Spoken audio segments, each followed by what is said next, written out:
When most people hear the word Kamasutra, their imagination goes straight to one thing: sex positions, exotic arrangements, complex postures, sensual techniques drawn in ancient carvings and whispered about for centuries. It's often marketed as the boldest book ever written, the ultimate manual of physical pleasure, the secret vault of forbidden intimacy. But that reputation only scratches the surface. Yes, the Kama Sutra describes physical union. It explores how lovers can embrace in different ways, how bodies can align to create deeper sensation, how rhythm and variation prevent monotony. It categorizes touches, kisses, movements, and embraces with surprising detail. But here's the part that few people understand. The positions are not the heart of the book. They are the final expression of something much deeper. Written nearly 1,700 years ago in ancient India, the Kama Sutra was composed by the philosopher Vatsyayana during a period of intellectual and artistic brilliance. He did not write a book of reckless indulgence. He wrote a guide for refined living. He treated pleasure not as impulse, but as discipline, not as chaos, but as art, and that is why it became world famous. Section 1. The Sacred Legitimacy of Desire. In classical Indian philosophy, life was guided by four great aims: moral living, prosperity, pleasure, and spiritual liberation. Pleasure stood alongside duty and enlightenment. It was not hidden. It was not demonized. It was understood as a natural force that must be approached with intelligence. The Kama Sutra teaches that desire is powerful. If pursued blindly, it can destroy balance. But if cultivated with awareness, it enriches life. This is what made the text revolutionary. It declared openly that a woman's pleasure matters equally, not as an afterthought, not as a bonus, but as a necessity. It described women as emotionally complex, intelligent, passionate beings with distinct rhythms of desire. It advised men to understand those rhythms, to adapt, to listen, to observe. True intimacy, it said, is mutual happiness. Anything less is incomplete. Section 2. Attraction begins in the mind. Long before modern psychology explained emotional bonding, the Kama Sutra understood a simple truth. Desire begins in thought. A woman does not awaken through touch alone. She awakens through anticipation, attention, and emotional safety. The text outlines qualities that make a person deeply attractive: grace in movement, skill in conversation, humor, musical ability, poetic expression, grooming, fragrance, attentiveness. It speaks of the famous 64 arts, not as tricks, but as refinements of character. A cultivated person who can sing, paint, tell stories, understand emotions, and carry themselves with calm presence becomes magnetic. Why? Because attraction is sensory and psychological. When she feels seen, she softens. When she feels admired for her mind, she opens. When she feels safe, desire rises naturally. Without that foundation, physical techniques feel hollow. Section 3. The slow architecture of courtship. The Kama Sutra strongly warns against rushing. It explains that intimacy forced too quickly loses its sweetness.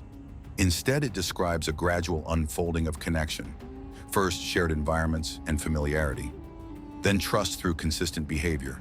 Then playful conversation and emotional disclosure. Then subtle physical signals. Small gestures matter. Remembering her favorite flower, offering a thoughtful token, writing a short verse in her honor, taking slow walks beneath the night sky and speaking about dreams. The rhythm is intentional. Presence, then distance, then return. That space between meetings is powerful. It allows imagination to work. It turns memory into longing. Longing strengthens desire. Section 4. The art within physical union. Now we return to what made the book famous. Yes, it describes physical positions. It categorizes, embraces based on intensity and temperament. It explains how different body types may align more comfortably in certain ways.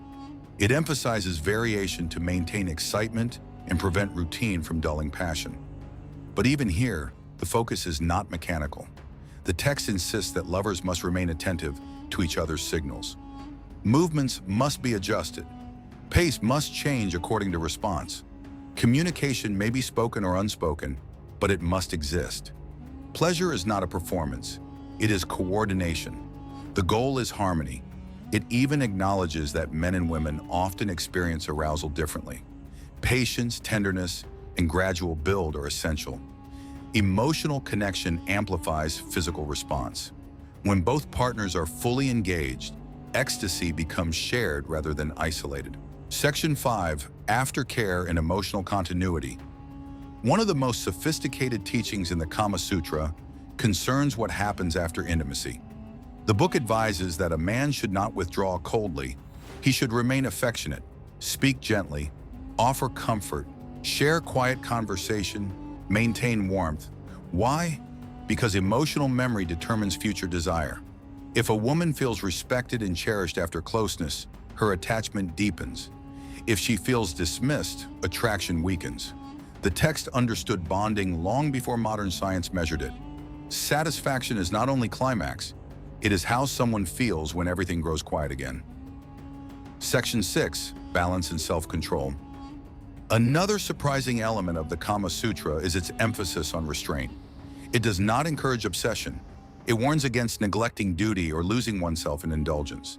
It advises balance between pleasure, work, and personal growth.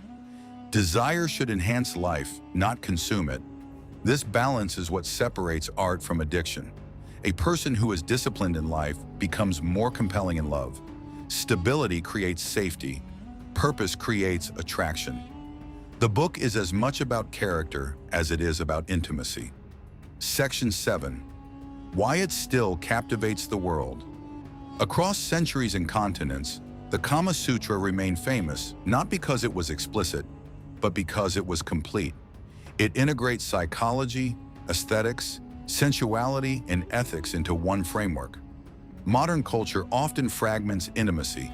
Some reduce it to physical technique. Others romanticize emotion, but ignore desire. The Kama Sutra unites both. It recognizes that humans crave touch and meaning, excitement and reassurance, novelty and security. That dual understanding makes it timeless. Closing reflection. The Kama Sutra is not merely a catalog of positions. It is one of the oldest surviving books devoted entirely to understanding how two people can experience pleasure without sacrificing dignity. It teaches that love grown slowly lasts longer, that desire guided by awareness deepens, that mutual ecstasy is higher than selfish gratification. When approached with respect, communication, and clear consent, its wisdom feels strikingly modern. This ancient text reminds us that pleasure is not shameful, connection is not weakness, and intimacy, when practiced with skill and care, becomes extraordinary. That is why the world still speaks its name, not because it shocked history, but because it understood human nature.